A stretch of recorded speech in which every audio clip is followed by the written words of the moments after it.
One is a stylish, if poorly assembled, heist with a side of romance. The other is a far greater assembly of a romance with a side of heist. The Thomas Crown Affair.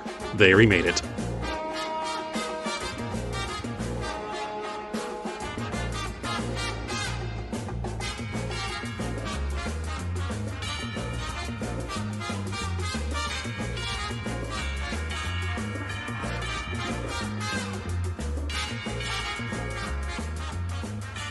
All right, welcome back to another episode of They Remade It. I'm your host, Stuart.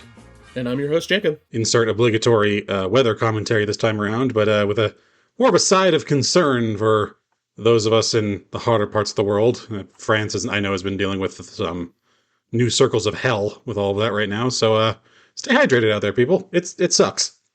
I know that England is calming down. They had quite the wave, but it should be subsiding. Mm-hmm. As it is, we're, at least in my neck of the woods, about to get record-breaking weather, just going into the 4th, which I'll actually be going out of town for as well, so that's going to suck. But, hey, I will have water, and I will be inside for as much as I can, because God knows I'm not going out for fucking fireworks this year. Yeah, it's not worth it. Instead, you should be doing what you have presumably been doing the past couple of weeks. Just stay inside, cool off, and watch some things. And watch some things I have done for once in our fucking lives. I actually did, make the effort to try and watch a few things just kind of on my own this past time around. I know it's been a longer stretch, so forgive me if I can't remember. Did I talk about seeing the back rooms on the last recording or no? No, I did. Okay, yeah, that was you. Well, I have since seen the back rooms and fucking loved it, obviously. I didn't really know what to expect going into it, because so much of the lore and everything is specifically around Kane Parsons' side of the the mythos as it effectively is now of the backrooms. I wasn't really sure what to expect, if this was going to be, something more along the lines of we're going to go into delving details and mechanics of how all this works, very SCP level stuff. But I'm very glad it didn't really do that. It kind of went more into the taking the metaphorical side of the story than anything. And I thought it did it really well, and you mentioned, the idea of memory and obviously the AI takes and everything, but just the whole concept of how memory and lived experience reflects on us and that sort of thing. It's just God, it was so cool. And it actually it went against my expectation with kind of the more technical side of things, where it's how do we understand it? When in reality, the people who are attempting to study this place actually don't know jack shit about it. They even flat out say it. They're just yeah, we don't know what's going on with this either, And it was a shockingly refreshing thing to hear in a horror movie of all things, where they didn't try to over-explain it, where even the people who are meant to be the authorities on the subject have no goddamn idea. They figure this shit out by accident. So I really, really liked everything he was doing. And it was very funny. It's clear that it left a lasting impression in my audience when I saw it, because there was one moment that didn't even occur in explicitly the backrooms itself. There's just a very other sudden moment that happened after a bunch of tension had been built, and one person flat out screamed in the theater out of surprise, and that's the first time that's ever happened to me in a theater. That's what you want out of a horror movie. It was so funny. Everyone there was just it was also kind of relieving, because it's we were all feeling it, but that person screaming was okay, that was kind of a nice release, by proxy. And I'm glad that it managed to sort of be its own thing. I said previously, and you said, and we all sort of knew going into this, is that it is a very particular take on the backrooms from Kane Parson, which I know he has his own set of lore that he's built up in his internet things. It's a company making a pocket universe for storage and shit like that, which I'm glad that this is, sort of, it's kept obtuse. I don't need a bunch of technical explanations for what's going on, what's this, that, and the other thing. And a lot of people were down on it before it premiered, because it was particularly, a Kane Parsons flavor of it. And they're well, I like this aspect, or I like that aspect, and that's not a part of his backrooms, so this isn't going to be for me. I totally get that, but I will also say that 99% of the lore around the backrooms is fucking stupid anyways. So I wouldn't have wanted to see any of it on the screen. Even some of Parsons' stuff I don't really care for. That I mean, also showing my age, that is just not a... None of that is for me, what the internet has built around that thing. So I'm glad that this is like really standalone in a way. Mhm. I think if I had to give criticism, I have 2 points. One in that I think I've talked about you with this to you directly, but just for the show, um, is the fact of they use their background music a bit too heavily, in my opinion. At times, it's this very like obviously creepy droning sense to it that is effective, but at the same time, it means that any sort of noise that is diegetic, like in the scene itself, is hard to parse from the background music. And I really feel like that kind of just took away from the atmosphere of the space. I think there's just something to be said about the fact of walking around this endless liminal space with just the sound of fluorescence buzzing. That's like, yeah, that's creepy as all hell, all on its own. And it didn't lean into that as often as I would have expected it, or at the very least, it didn't. I figured it would have gone into like the heavier music in towards the end, which it did, but it did that at the very beginning of entering the space as well. So it just kind of, I feel like it just kind of robbed the mystique of the space. Not too much, obviously. The second one being, and I'm sure this is a cold take at this point, but I really do wish they had done more of the hand cam stuff, like actually doing it from like the found footage angle to it. I'm not saying necessarily do all of the film in that, but I genuinely think the scariest moments in the film were all whenever it was in the hand cam, when it was felt very out of control, like it felt like things were very out of frame deliberately, and it's just the graininess of like those sort of like earlier like 90s cameras. It just adds such a visceral feel to the entire experience. I kind of had the thought of like, what if all footage inside the back rooms was only ever done on those cameras? Like we got to have more establishing shots and stuff outside of it, but anything we ever saw inside had to be on a film camera. And again, that's just a personal take. I recognize that I probably would have made a worse movie. But I just personally Yeah, think I that think the highlights for me really were because there really were only like two, maybe three scenes that were explicitly found footage moments, and I just happen to like found footage, as I've mentioned before. yeah. Um, but You yeah, like I it and thought, I don't. yeah, no, fair. I just think it added. I just think the moments just built such insane tension whenever they were being used because of just like how desperate it felt by the people filming. That plus it goes back to the origins of Kane Parsons stuff. That's the reason I fell in love with it to begin with. Um, but again, these are minor things. I think again, if I had been in charge of this movie, it would have been a far worse piece. I otherwise think it's fucking fantastic. It's one of the best. It's among the best horror movies I've ever seen, in my opinion. Um, just because it actually it doesn't just go for all the things you expect a horror movie to do nowadays, or even like back in the day of just like doing schlocky moments and just over explaining everything. It's like, no, there's a message here. And also at the same time, the message is very literal. It's like we can get lost in our memories and also this literal place built of them. So it's, I thought it was really well done. I think it towed the line really well with its messaging and its format.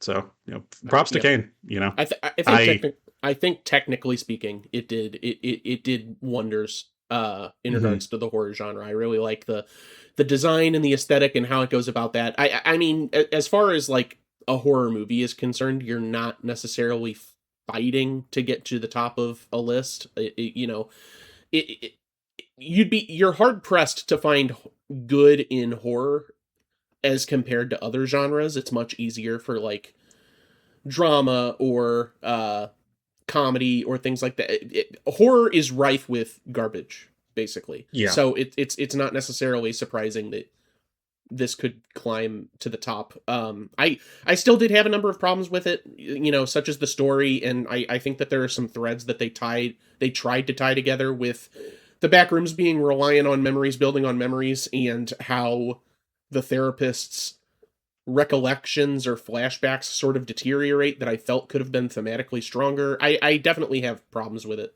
Mhm. from a story standpoint, but I gave it like a solid 4 stars. I liked it well enough. I think I loved the style of it so much that I was willing to look past some of the other like smaller things like that to me. Like definitely this thing. I will say for sure also that therapist is a terrible therapist. Beyond that, I was just so willing to be absorbed into the world that it built that I was willing to overlook, I'm sure, plenty more issues that I could have had with it. Like if this were any other film that had the same story, I probably would have been like, this is schlock. But it wasn't. I think they pulled it off really well for me. And again, it hits all the right beats for me specifically. So to that end, that kind of put me on a kick on my own to go try to do a few other horror movies in my own time. First one that I hadn't watched, I don't think I'd watched it before. One I'd never watched all the way through, at least, was REC or Rec, a proper found footage one.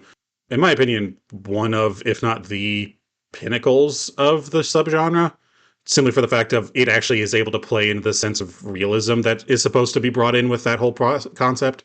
For those who don't know, it's a found footage zombie movie in Spanish, remade, in my opinion, very poorly in quarantine. But I don't know, it's not a whole lot to say about it. It's really, I do just think it's emblematic of what that subgenre is capable of like being able to build on the concept of, abject terror in a very realistic scenario, you know, like at least a realistic setup, just a film crew trapped inside with zombies. It's like, yeah, that's scary. Like, you don't really need much more than that. Um, so yeah, not a whole lot to say about that one. I loved it. I love being able to see it all at once for once. Let's see, there was another one I watched. It'll come back to me in a moment. One I watched after this that was distinctly more disappointing. Not horribly, but enough. It was the movie Undertone. If you'd heard about that one. I don't think so. Purports itself as kind of more of a found audio film, but it's kind of neither here nor there. Effectively, the selling point of it was that it's meant to be more audio based than anything. It's the setup is that it's a woman recording a podcast and they're listening to these pieces of audio that this her co-host was sent under mysterious circumstances, and when they start listening to them, creepy things begin to happen. And it's meant to be. Sorry, I was just looking at the poster. I was basically talking to myself. I haven't seen this, but I do remember it because I got a ton of trailers for it last year. I will say they did a great job. They did a great job with the advertising of this because it did it in that subtle way that you're really just supposed to do with a lot of horror. That being said, the movie itself was kind of a letdown. I liked it well enough, and it's obvious that they put a lot of effort into the sound design, but it kind of just ended up falling back on some really boring tropes. Like, without spoiling too much, pretty much the whole crux of it is just like the idea of like playing audio backwards says a secret message or whatever. Like, oh, like these old children's songs have a creepy message if you play them backwards. It's like this is the most tried out shit as far as this sort of stuff goes, man. And it really doesn't go much beyond that. It does in the end a little, but it really just doesn't know where its strengths are at because it wasn't able to fully focus on anyone in particular. I think it has a really cool thing where pretty much all of the audio is meant to be from the perspective of the main character. So like whenever she's in her house, you hear all the diegetic noise in the building and everything. But then when she's doing her podcast, she puts on noise canceling headphones. And so the only thing you can hear is her conversation online. And it means that it has this insanely good opportunity to have things going on in the visual medium while other things are going on in the audio medium. Like, so that having this constant sense of tension that they really only take advantage of a couple of times. It's just the idea of, a horror movie where even the audience is in a level of vulnerability as the main character, where they just, I'm sure, like, when you're watching the movie, you're more focused on the sound of it, because that's the entire crux of the film, which is exactly what the main character is doing. And so when something does happen on screen, you're not going to be as prepared for it. But they really don't take advantage of that in moments where they should. And it just kind of ends up being kind of all over the place and just kind of a story about demons and stuff. And it's like, man, this is basically just Paranormal Activity, but somehow even weaker. So that was pretty disappointing.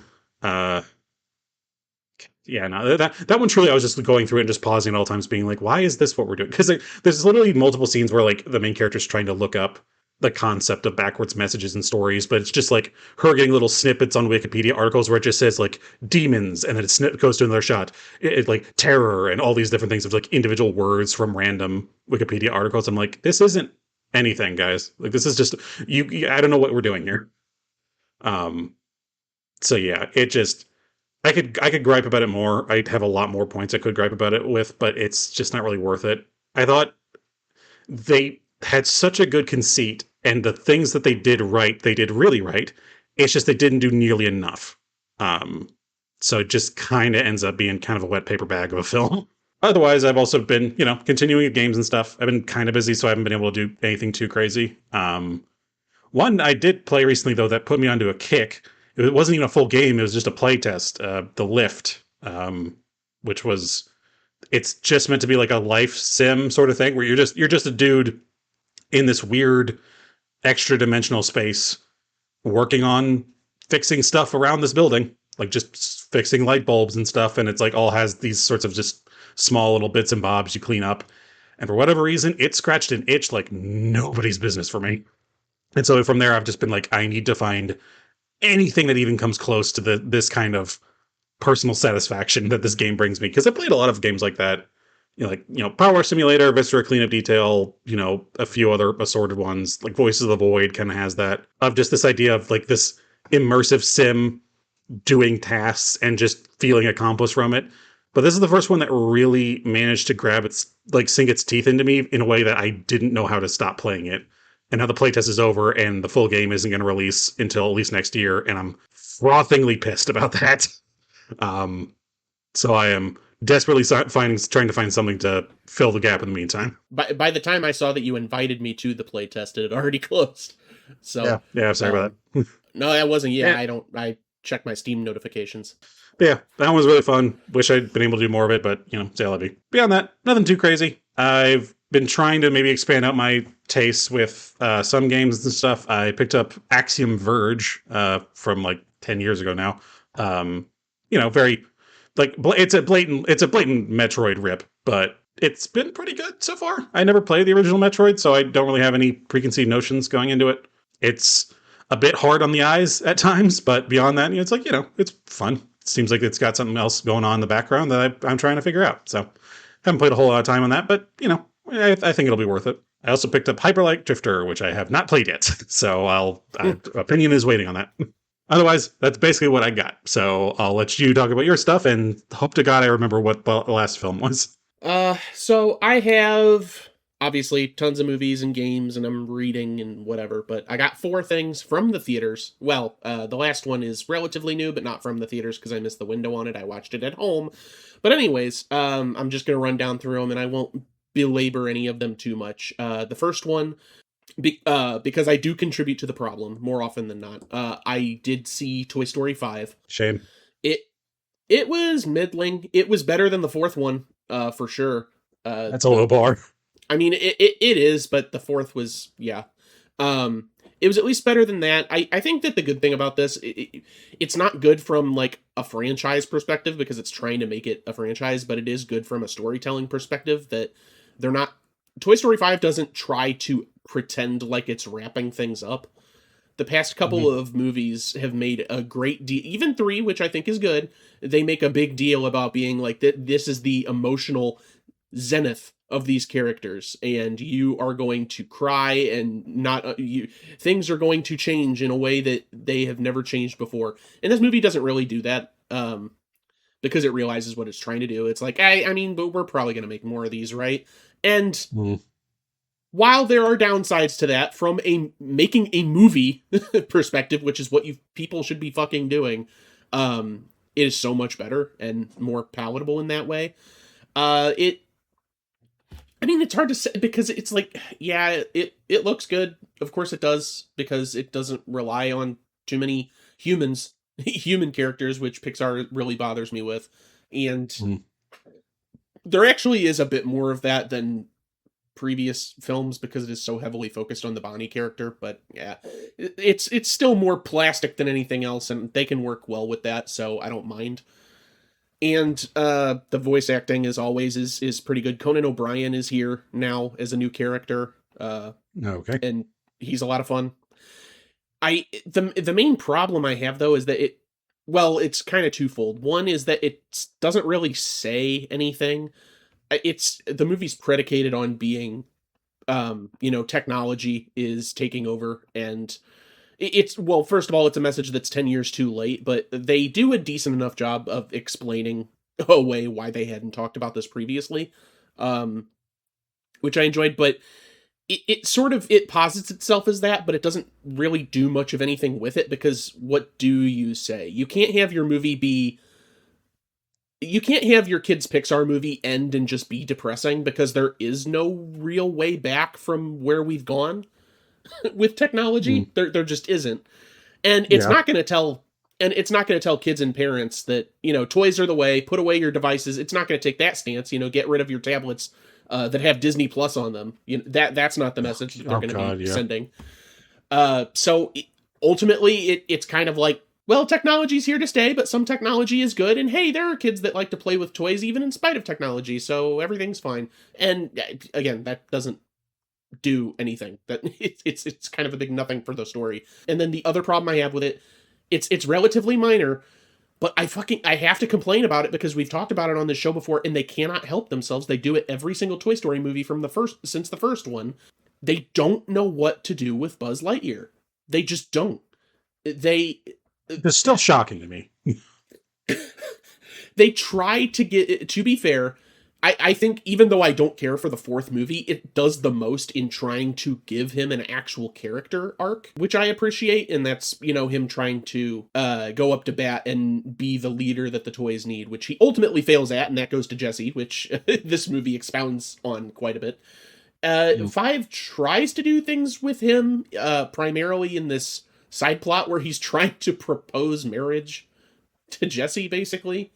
From the get-go, because they're like in love, but they can't get married unless Bonnie fake marries them. It's kind of like story nonsense, which is whatever. But I was gonna say, that sounds like some fanfic. They're trying to do something with Buzz Lightyear. That being said, the first one, his character arc is just going through the realization that he's a toy, and that's fine.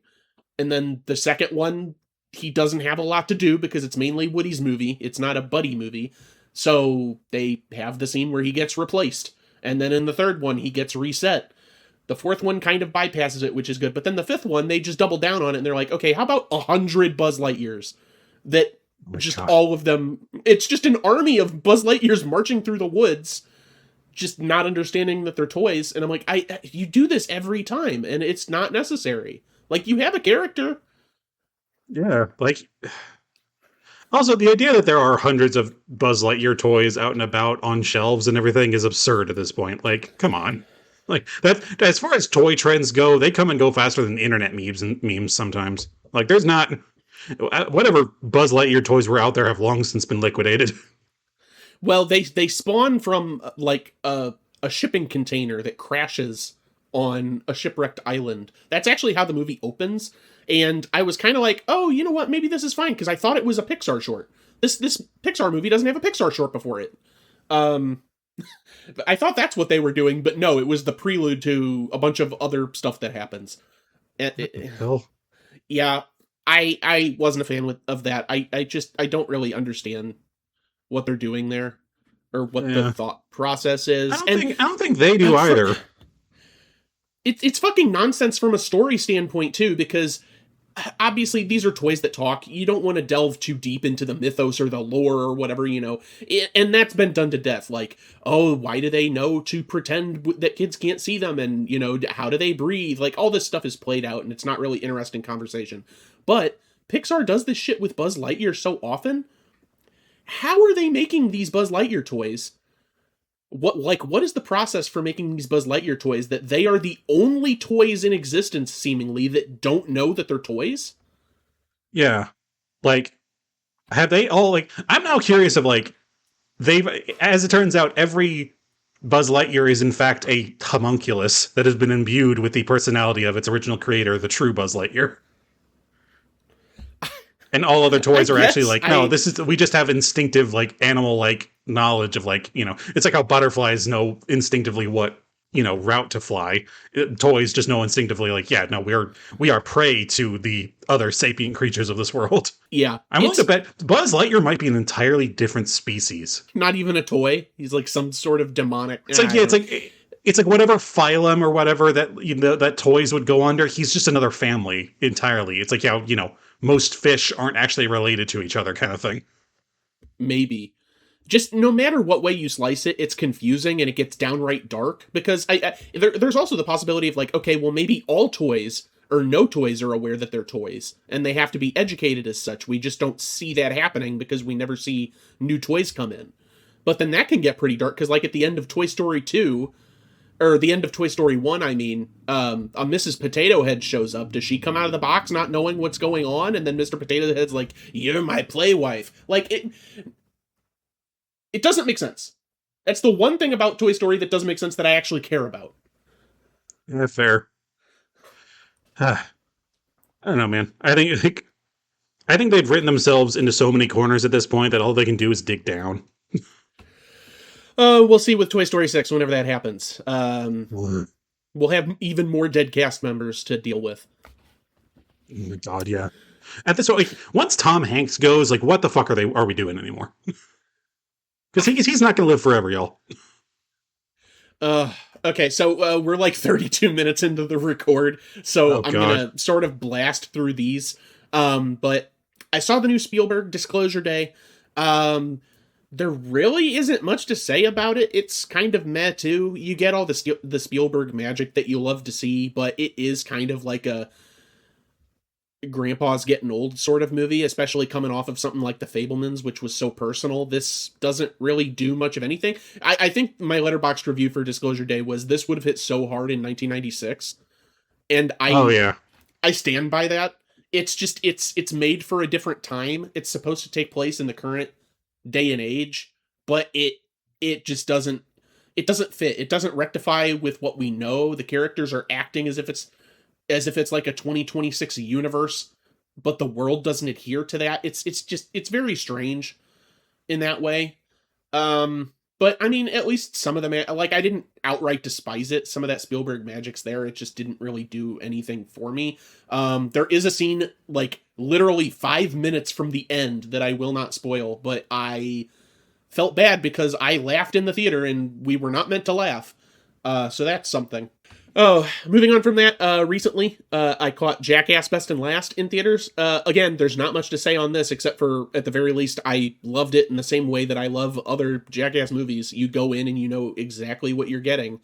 They've been saying that they're doing the last movie since, like, Jackass 3D, but I really do. Based on the way this one is shot, it's mostly archival footage from, like, things that you've never seen because they weren't allowed to air them on the MTV show or in previous movies, and then it's interspersed with other stunts in between. It feels like there's a lot less current day stunts in this one than previous outings, and it's like they're fucking getting old. Johnny Knoxville almost died in the last one. Like, I can see this one being the last, actually. Yeah. And I really don't think there's a young generation gunning to take their place. No. Well, a couple, because they pulled in some new cast members for the last one, Jackass Forever, and they show up in this one, so there are some people that are willing to participate, but I don't know that any of them could take the ringleader spot from Knoxville. I can't foresee that happening, so probably the last one. Still a great time, and it's a nice way to celebrate 25 years of fucking idiocy, and I say that with the most love I possibly can. Because I love this dumb shit. And then finally, a surprise for me. I was gonna catch it. I was not gonna catch it in theaters because the trailer was fucking dog shit. It was finally on Prime, so I caught The Sheep Detectives on a lazy night. And when I tell you, I'm not gonna say it's great, but it's not that bad. The trailers made it out to be something that it really was not, and just another instance of I try not to let trailers inform me of what a movie is. But at a certain point, it's like judging a book by its cover. It's like a bias in your brain that you can't really get rid of, and that trailer was just fucking bad, man. But it's decent. Hugh Jackman is in way more of the movie than I thought he would be, based on the trailer. There's actual stakes to the mystery that they present. You feel for some of the characters. There's fucking death in this movie. Like, I don't know. It's not a bad movie. It's not bad. I know Hannah's been wanting to see that one. She'd been talking about it being like, I saw a bunch of reviews that people adored it, and I was like, I mean, okay, like we can watch it sometime, sure. Some of the tropes are a little played out, which I kind of forget. I mean, it can still get grating, but I kind of forgive because the whole thing is predicated on sheep basically remembering tropes from mystery novels and acting on it, so I get why that's in the movie. And it's not particularly funny when it's trying to be funny, but it's not a comedy. It is trying to be serious more often than not. So it's decent. It's a decent flick. Good to know. And that's it for me. Put a capper on our 40-minute prelude. Good Lord. I mean, listen, it's been a minute since we've been recording, so we had to get that out. Yeah.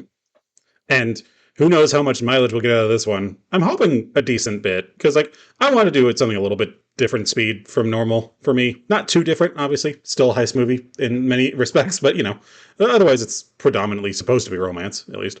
But hey, I'm doing my best to break out of the comfort zone. So, the Thomas Crown Affair.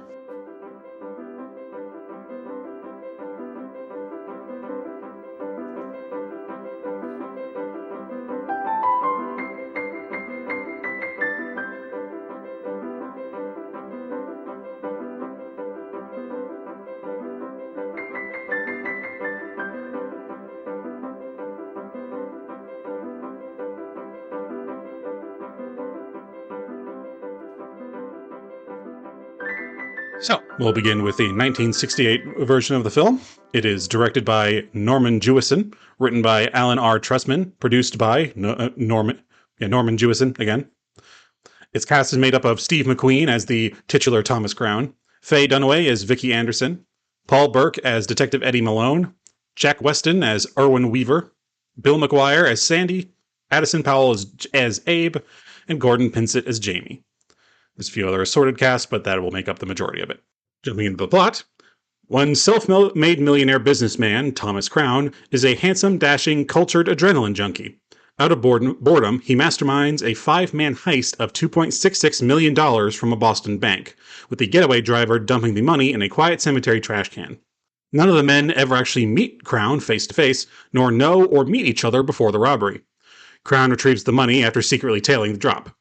He deposits it into a numbered bank account in Geneva over several trips to avoid drawing it undue attention due to his actions. The whole Swiss bank account thing and whatnot. Independent investigator Vicky Anderson is contracted by the bank's insurance company to investigate the heist. She is due to receive 10% of the stolen money that she recovers. Speculating that whoever planned the robbery was familiar with the bank's routines because he had an account there, and that the stolen money had been spirited away to Switzerland, in a lot of logic leaps that are crazy that I'll probably get into later, Vicky and the police draw up a list of bank customers who made several trips to Geneva recently. When she sees Thomas Crown's profile on the list, she intuitively recognizes him as capable of orchestrating the robbery, and shortly thereafter guesses the cellular method that he used to organize the robbers. Growing closer to her quarry, Vicky makes it clear to Crown that she knows he is the thief and that she intends to prove it.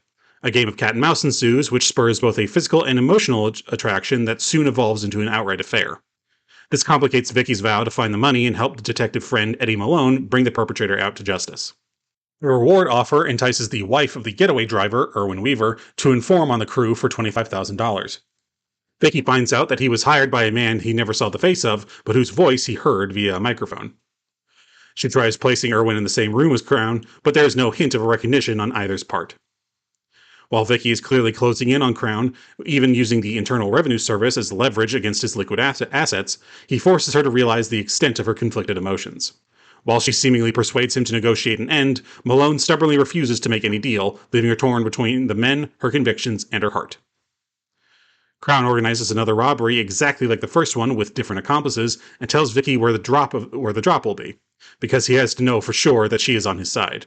The robbery in turn goes off like clockwork. Choosing her loyalty, Vicky and the police stake out the cemetery where they watch one of the robbers make the drop, then lie in wait to ambush Crown. However, when his Rolls-Royce arrives, he has sent a messenger in his place with a telegram inviting her to either bring the money and join him, or to keep the car as a consolation prize. Reflexively smiling at his eluding her trap, she soon realizes she had revealed her hand yet again and yet gained nothing in return. Tearing the telegram into bits, she strews the pieces to the wind, tearfully staring at the sky while Crown escapes unruffled overhead. Real dick move, my guy. Now, jumping on to the 1999 version, directed by John McTiernan, screenplay by Leslie Dixon and Kurt Wimmer, and produced by Pierce Brosnan and Beau Sinclair.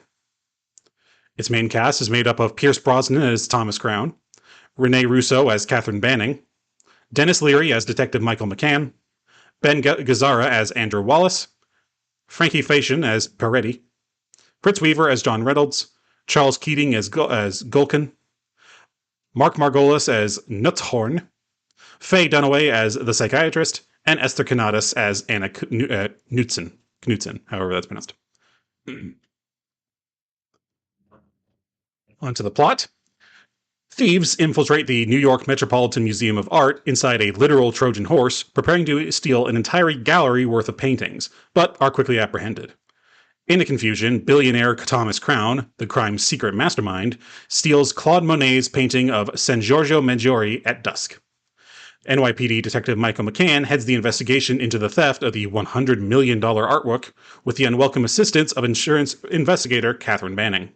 Crown lends a Camille Pissarro to fill the Monet's space in the museum and falls under Banning's suspicion quickly after. She persuades McGann to begin surveilling Crown, deducing that he is motivated not by money but by sheer thrill of the crime. Banning later accepts Crown's invitation to dinner. At dinner, Banning has a copy of Crown's keys made. She and her team then search his home and discover the Monet, which is revealed to be a taunting imitation painted over a copy of Poker Sympathy from the Dogs Playing Poker series. You guys know that one. Banning confronts Crown, and the two give into their mutual attraction and have passionate sex. Banning and Crown continue their cat-and-mouse game and their trysts despite McCann's surveillance. Accompanying Crown on a trip to Martinique, Banning realizes he is preparing to run, but rejects his offer to join him when the time comes. McCann presents Banning with photographs of Crown with another woman, Anna, complicating Banning's feelings towards the case and her prime suspect. Banning and McCann discover that the fake Monet is in fact an expert forgery that could only have been painted by someone with access to the original. They visit the likeliest forger, one Heinrich Nutzhorn, in prison to no avail, although his body language suggests to them that he recognizes the work. Later, Banning finds Crown packing his belongings with Anna. He promises Banning that his interest lies with her alone, stating that Anna actually works for him, but he would be compromising her to define the nature of their association. Crown offers to return the Monet by putting it back on the wall of the museum, and gives Banning a time and place to meet him when he's finished. Tearfully, Banning leaves and informs McCann of the situation. The following day, the police stake out the museum, waiting to arrest Crown. Banning learns from McCann that the fake Monet was painted by Anna. The imprisoned forger Nutzhorn is in fact her father, a former business partner of Crown, who then became Anna's guardian. Crown arrives and advertises his position to the lobby. The police realize that Crown expected Banning to turn on him and that he has set up yet another plot. Before the police can apprehend him, Crown blends into the crowd, aided by lookalikes in bowler hats a la René Magritte's 1964 painting of The Son of Man. That's the one with the dude in a bowler hat and a suit and a green apple in front of his face. Evading the officers, Crown releases smoke bombs and pulls a fire alarm, setting off the museum's fire sprinklers. His donated Pissarro, hanging in the Monet's place, is washed clean by the sprinklers to reveal the real Monet underneath it. Because that wouldn't have damaged the Monet underneath it. Maybe there was a film or something he put on it. I don't know. Crown's game is then made clear. Upon stealing the Monet, Crown had Anna forge the Pissarro over it and returned it to the museum almost immediately after. However, Crown has now vanished with another painting, one that Banning had told him she would have selected over the Monet. With the Monet recovered, Banning considers her role in the case concluded. The second missing painting is not covered by her employer. McCann briefly stops Banning to press her for anything she might know, but admits she has since stopped caring whether or not they catch Crown and bids her farewell. Banning then races to meet Crown at the rendezvous, but finds only a bowler-hatted courier who delivers to her the newly stolen painting. Devastated, Banning has the painting sent to McGann and boards a flight back to London. In her seat after takeoff, she begins to cry when a hand from the row behind extends to her a handkerchief and offers her comfort. The passenger's thinly disguised voice gives the game away, and she turns to find Crown sitting behind her, and the two are reunited. Not quite as much of a dick move, dude. That ending. Yeah. Both these endings. We'll discuss. Well, yeah, just in general, but we'll definitely discuss. But first, full circle.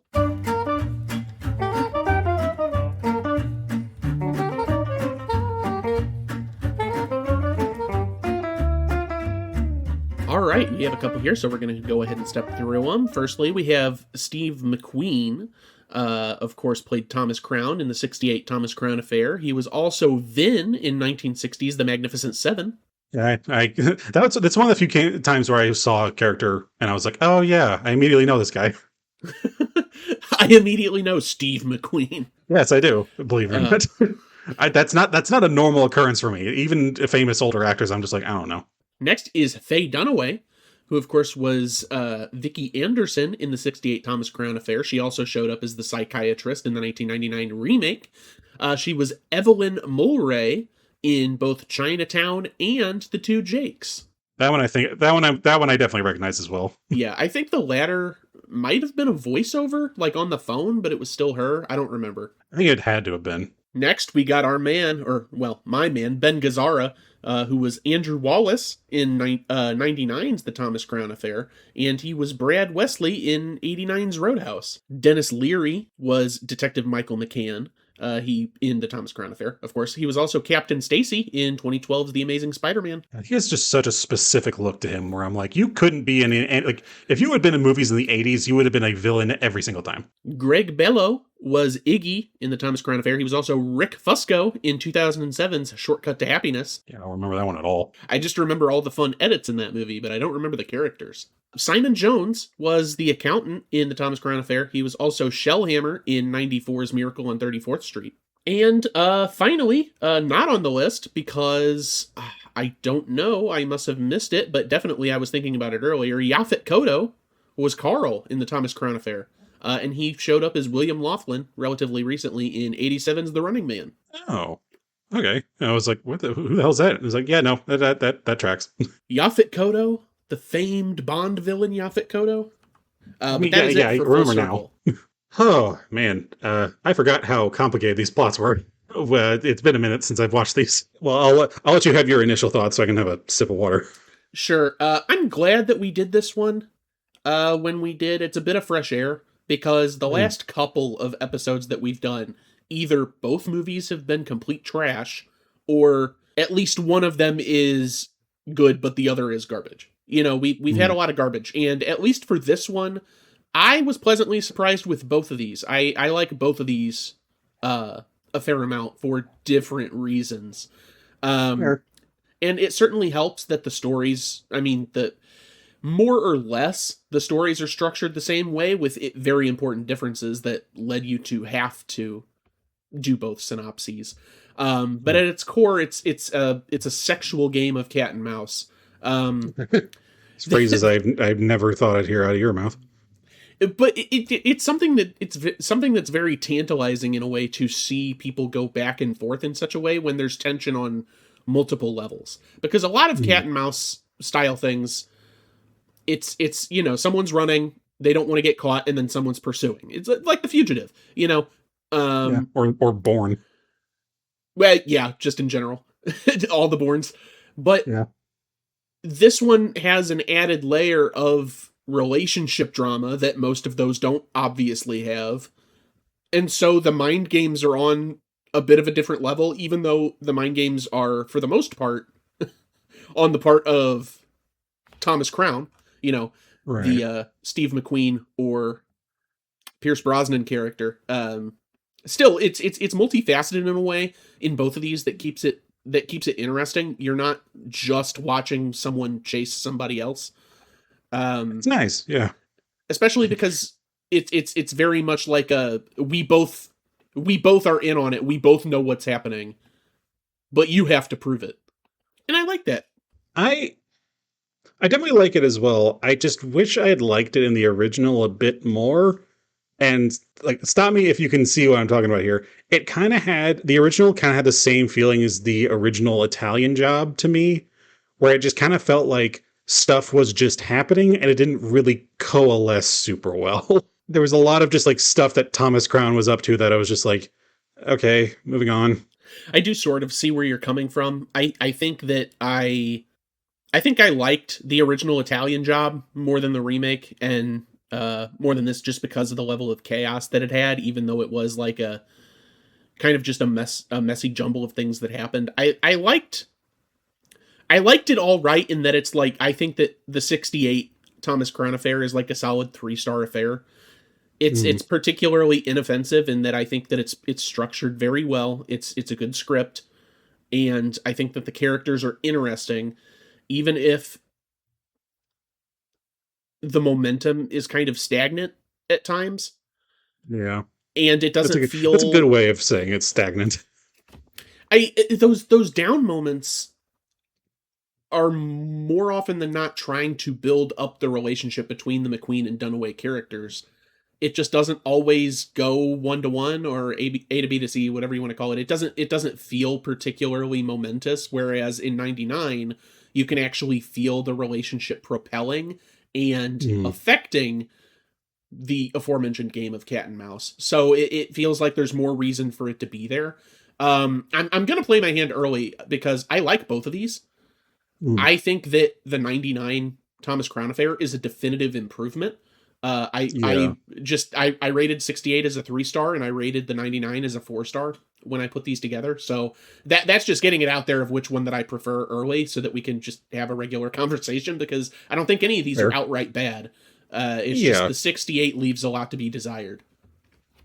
Yeah. I mean, that ultimately was just like my consistent thought process through it. It's just not like, because the core of it is meant to be the relationship, but I feel like it just didn't do a good job of that in the 68 one. Like, even in my stinger, I made it clear. It's like, it felt like the heist was a bigger deal in the 68 one. I mean, my God, the first like 20 minutes or 30 minutes of the film are just focused on setting up this heist. And in the end, that doesn't come down to the relationship. It comes down to Thomas Crown basically getting away with it. So it kind of just had the air of, yeah, no, this is a heist movie that had this diversion of romance, if anything, just to throw people off. Ultimately, I feel like also just the main character, like the female lead, oh God, Vicky Anderson in the 68 one, really got the short end of the stick no matter what, despite her seemingly psychic abilities to suss out the suspect list. Um, it just kind of felt like at all times whenever she was in a room with anybody, it was just doing that very kind of, earlier movie thing of like men talk at a woman and they get their way kind of thing. And it just, and that's really just how it ended as well. It's just like, oh, okay, doing all this stuff. I'm going to try to catch this guy. And like, oh no, he fucked off and I'm left holding the bag essentially. Um, Meanwhile, I think Manning in the remake was great. I thought she actually had like, or not Manning, Banning. I thought she was great. I thought she had like agency and was able to do things on her own, and clearly was enjoying her time with Thomas outside of just like being talked at. It's, and it might just be a personal, like more modern take thing of like, it feels weird when it's just like, here is character whose defining trait is woman. And, I can recognize that at least, but God, they just really don't do anything with her worthwhile compared to Thomas in the original. Meanwhile, it feels like they actually are on par with each other in the 99 version, where it actually feels like they actually are kind of a match for each other. Meanwhile, she didn't stand a chance in the original. It's interesting because that's such a really good point, because I like 99 more than I like 68. I've already established that, but I I like the 68 fuck you ending more than I do the 99 one, even though the relationship is stronger. Because Really? I view the character of Thomas Crown in both of these as such an instance of a person that cannot be happy with anything that they have. So it just I was really enjoying 99 up until the ending. I wish that it had more resonance of just a defeated sort of, yeah, Rene Russo does get the short end of the stick in the end, because this is a guy that, even though you felt you had a connection to, he's constantly playing games, mind games, physically and mentally, and he can't be satisfied. But the ending undoes that a little bit, in that saying, oh well, all of this, I mean, he does really like you. That this is being done to satisfy a relationship between the two of you, and the game was kind of just leading up to this point. And Yeah. that wasn't as satisfying. I'm not claiming that the 68 ending was satisfying either necessarily, just because the relationship wasn't as strong. Had Dunaway and McQueen had a stronger click between them, it would have been more devastating, and I would have found it more impactful.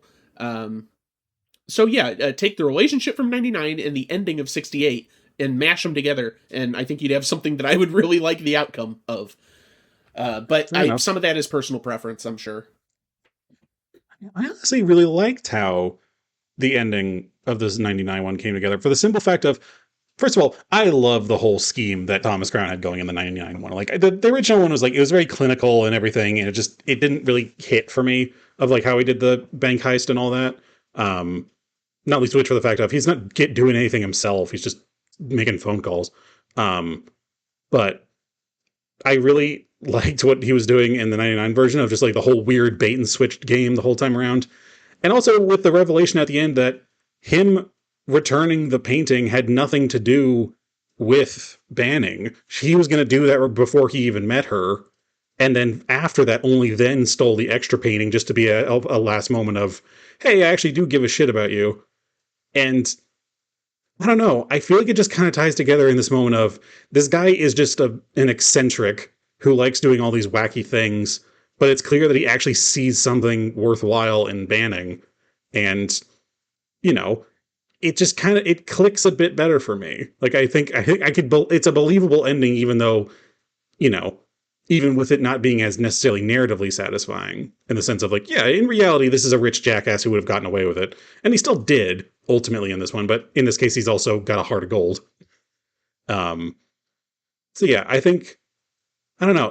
I feel like it matches the tone better ultimately. Cause even, I guess in the original one, the tone, it does like the original one, the tone is just as consistent as the 99 one. It's just, I don't love the ending as much as a result. It's like, yeah, it feels the 68 one feels very bitter in comparison to the 99 one. And I feel like that's deliberate. But as far as just personal preference of, oh, this feels like a satisfying story, yeah, I prefer the 99 version with that. Well, as we know from the War of the Roses episode, I prefer bitter. Yeah, I like things bitter. Especially with characters that I think sort of deserve it. Yeah, because the painting thing that he pulls off at the beginning, it was sort of independent of her because it was planned out and, committed before they had even met. So there was an element of that to it, but it's still, even if it's a game, it's such a self-centered sort of thing to do. I still think that it would fit with the character. They just try to make him more, likable and play on the relationship aspect. And I totally understand why they did that. I'm not clueless as to why we got the ending that we did. I just would have liked to see the one where it ends after she uncovers the painting and sends it back. Yeah, fair. I think everything. I wouldn't be surprised if that actually was how it ended originally, and that they had to add that extra thing in after like test audiences didn't care for it. I could definitely see that. Poughkeepsie didn't like this. We got to run it back. But yeah, it feels it does feel like a very extra scene added on at the end there. Mm-hmm. So long as we're discussing the endings of both, because the 68 one, it since we're talking about the ending, it got the scene of him flying in the plane in my mind, and that happens a bit earlier through a dream sequence. How do you feel about the song? The Windmills of My Mind, the banner The Windmills song? of Your Mind. Oh, yeah. Not a fan. I'll be real. I really don't like it. I think the first time I heard it, I was like, okay, this is an interesting little kind of thing, like leitmotif to maybe have going throughout this. It's very strange and whimsical, but I can kind of dig it in that way. And then they kind of kept using it throughout, like for extended periods of times. Like in one point, he's like you said, at one point there's a scene where he's in a glider just having fun, and it's playing, and just at a certain point it starts to feel more like a music video. I'm like, can we maybe move on? And yeah, no, it did nothing for me. I think that didn't help. That was another moment where I realized this movie just feels poorly put together, or at least paced. That's the biggest issue I have with that movie. The pacing. It feels weird. I just do not care for that song. And it won the Academy Award for Best Original Song in '69. And I'm like, I don't know about that. I don't really like this. Year. I know originally it was a French song, and they got this Noel Harrison guy to record it in English for the movie, but I just kind of, I think it's a bad song. It is not to my taste. And they actually makes sense that it probably would have sounded better in French. Probably, but I mean, I don't think it works in 99 either. Thankfully, they don't use it as much. They have their own suite going on.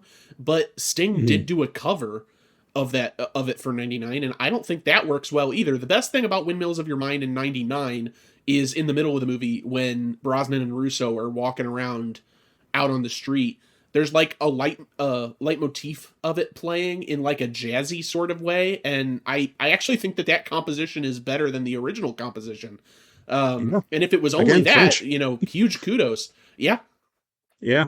But I mean, I prefer their usage of Cinderman, honestly, which like they started playing that and I was like, oh my God, I love this movie, but I think in just it's just the two heist scenes where it shows up. It's still, I think it's great. I think it sets the pace extremely well early on in the film and it makes for a good climactic moment by the end. So right.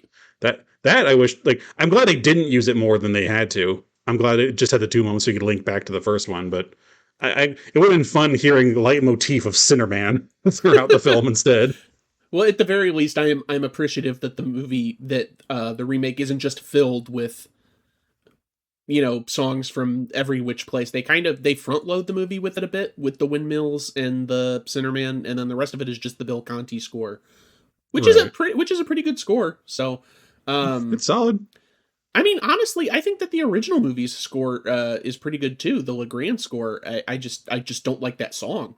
I just don't like that song they put in. Yeah, it's like that one Romeo and Juliet movie that kept doing that one song throughout it. Actually, this one's worse because they kept singing it instead of just doing the leitmotif over and over. I wish I knew what Romeo and Juliet you were talking about. Was it one of the ones we covered? I don't think so. Well, no, actually. Actually, it might have been. I think it was the one that we covered. The original, really? Not the Baz Luhrmann one. Oh, well, yeah, the Baz Luhrmann one was fucking... They had Prince songs and shit. Tupac and whatever that they were singing. But the Zeffirelli one... Okay, we might have talked about it when we covered it. I have not seen it since then. But yeah, it's... it definitely would have been better in French.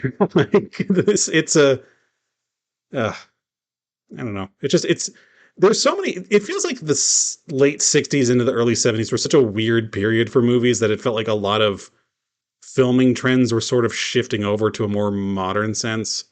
And it's hard for me to look past sometimes. Like I said, the biggest thing for me is the pacing.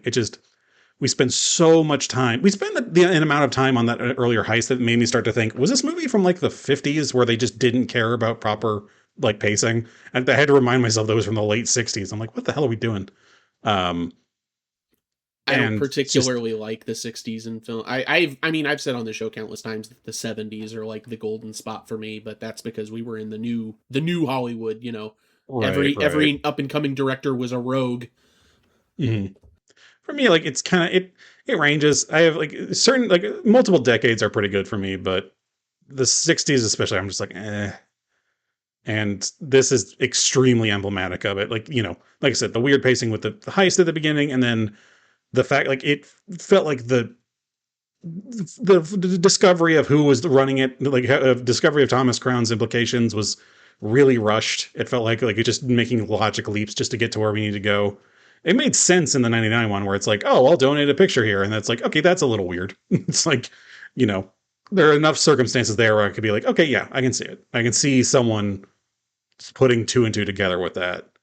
And so it's just, again, I can't tell how much of it is just differences in eras of liking, of just having a personal preference for more modern pacing.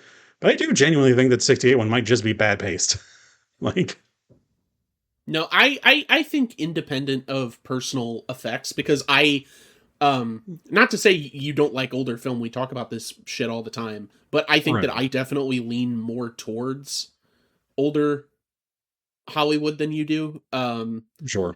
And I can say independent of that I think that the structure of 68 is significantly weaker than that of 99. I think it's still competently made, and I think everyone on display is doing their damnedest, even if the character relationships don't always pan out in an interesting or a satisfying way.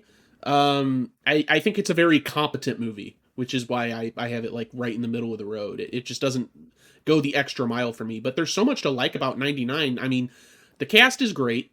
of course. Mhm. We've I talked happen to really tons like Pierce about Brosnan.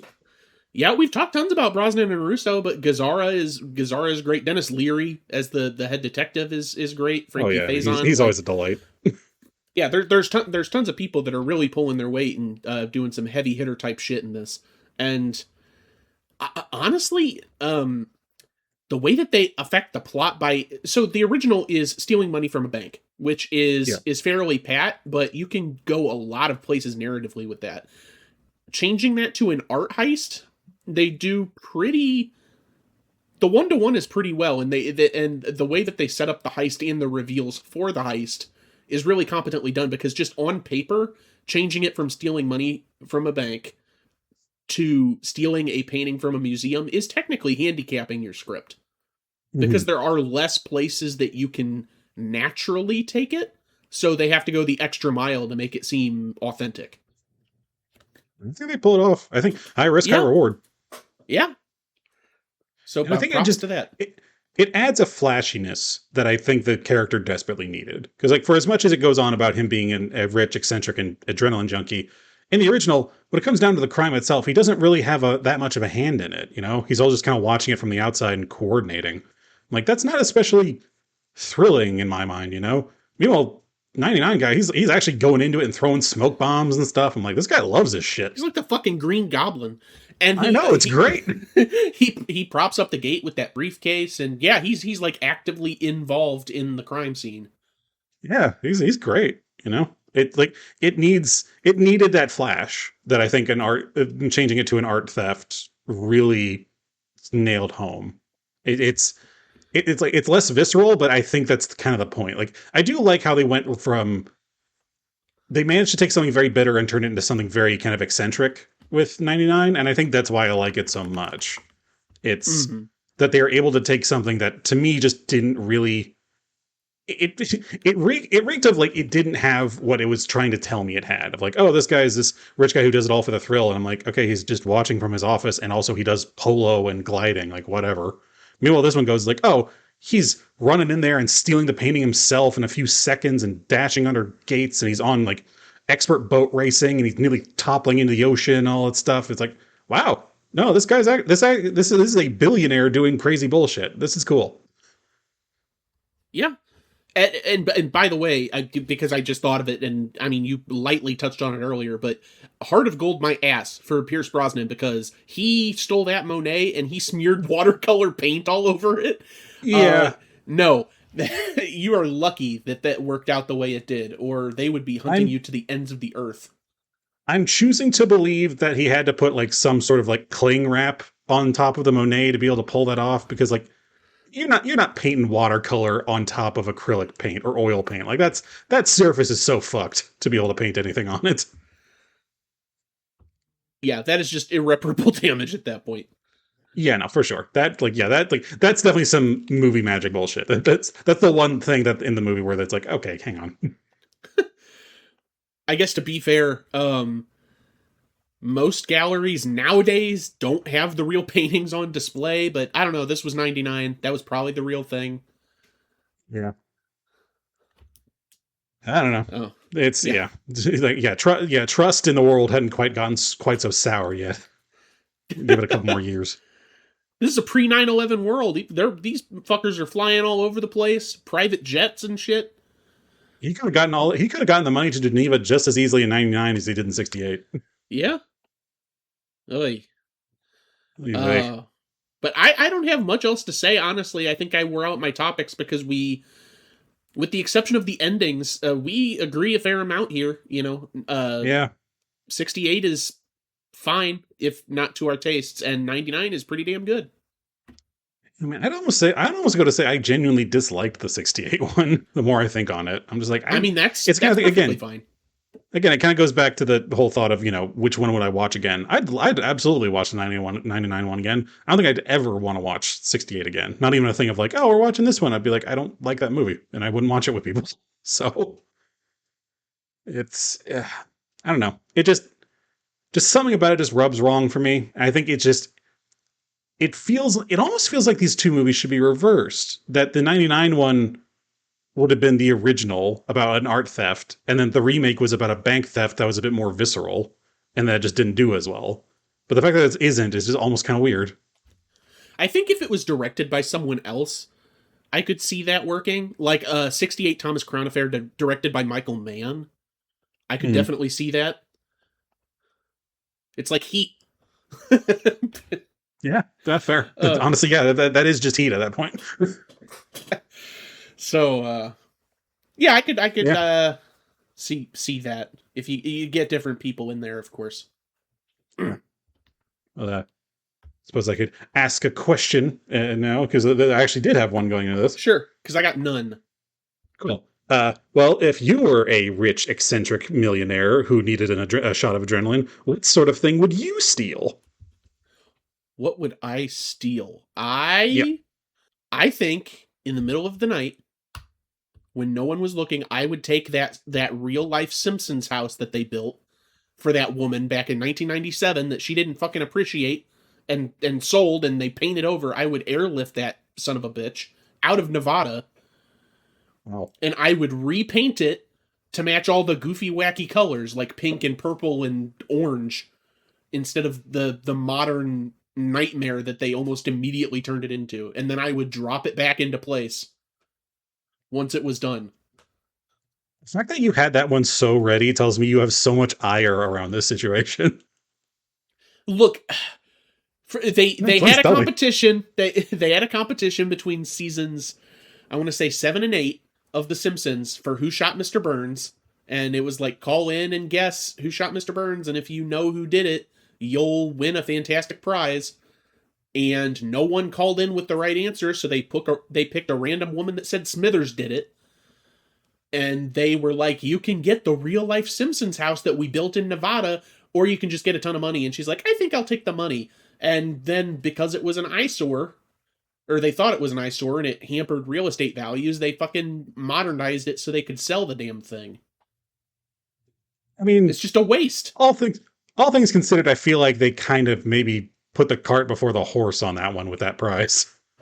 I mean, I'm not going to argue with that, but I think that I would have preserved it, turned it into an attraction to make money for Fox. I don't know. So many different things that they could have done instead of just, we'll just make it a regular house and sell it to people with a 35-year loan. Well, for my part, I would swap around dinosaur bones.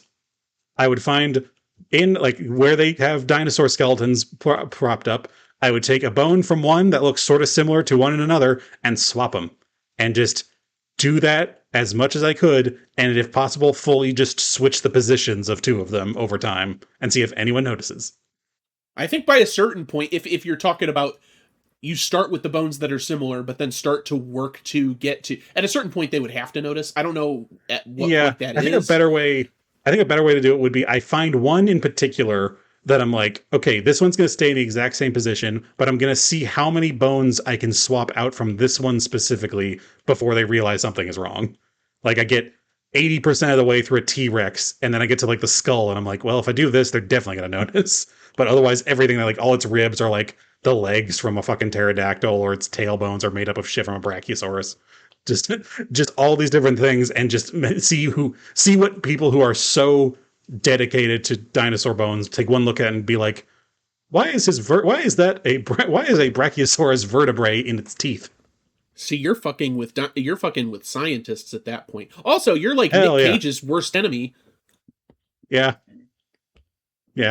That sounds fun. Yeah. It's like I just want to swap stuff around and just see what I can get away with. It was either that or just like stealing, those old like mothballed planes from like old plane museums and just like finding a way to make it look believable on my property. Just be like, oh yeah, I just had a new hill built and it's just the shape of a blackbird. Are you coating it in moss? Hey, maybe, I figured I just buried it in dirt. You're like actually super villain at that. Yeah. At least the swapping dinosaur bones, they can like fix that. Yeah, for sure. I mean, otherwise, like, in the case of the planes one, they're old, like, now decrepit military planes and everything. I'm like, I'm not going to feel that bad about that one. Oh, Stuart is for destroying history. You heard it here. I'm for destroying military history. There's a difference. Oh. Well, I think we would make two very fun eccentrics then. We are pretty decently eccentric. We're just not rich.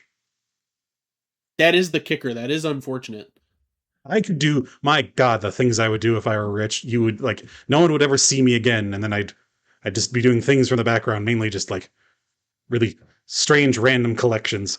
I'd just go around and collecting, like old historical, like, flags from countries. Just, like, stealing them from, that's another thing I'd steal, is, like, old historical flags.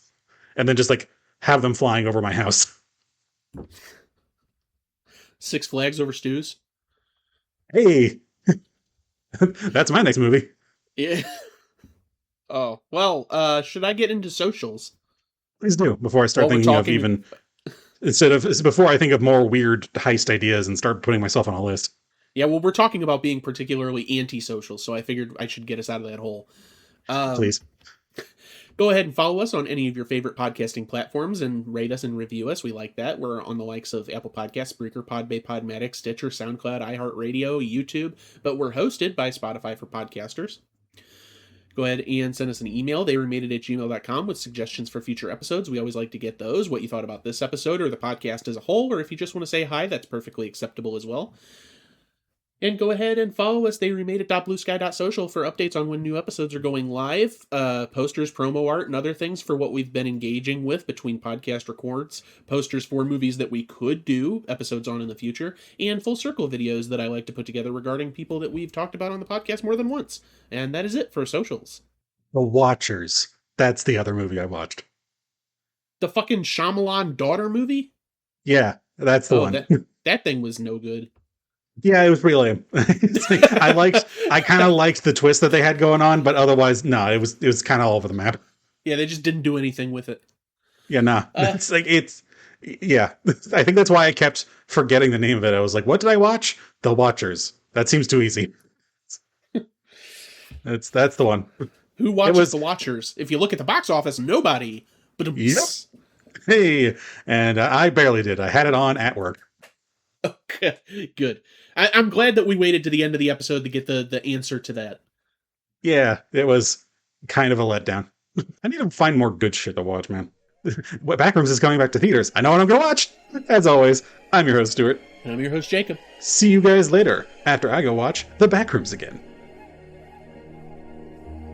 Round like a circle in a spiral, like a wheel within a wheel, never ending or beginning on a never spinning reel, like a snowball down a mountain or a carnival balloon, like a carousel that's turning, running rings around the moon, like a clock whose hands are sweeping past the minutes of its face, and the world is like an apple whirling silently in space, like the circles that you find in the windmills of your mind, like a tunnel that you follow to a tunnel of its own, down a hollow to a cavern where the sun has never shone, like a door that keeps revolving in a half-forgotten dream, or the ripples from a pebble someone tosses in a stream, like a clock whose hands are sweeping past the minutes of its face, and the world is like an apple whirling silently in space, like the circles that you find in the windmills of your mind. Keys that jingle in your pocket, words that jangle in your head. Why did summer go so quickly? Was it something that you said? Lovers walk along the shore and leave their footprints in the sand. Is the sound of distant drumming just the fingers of your hand? Pictures hanging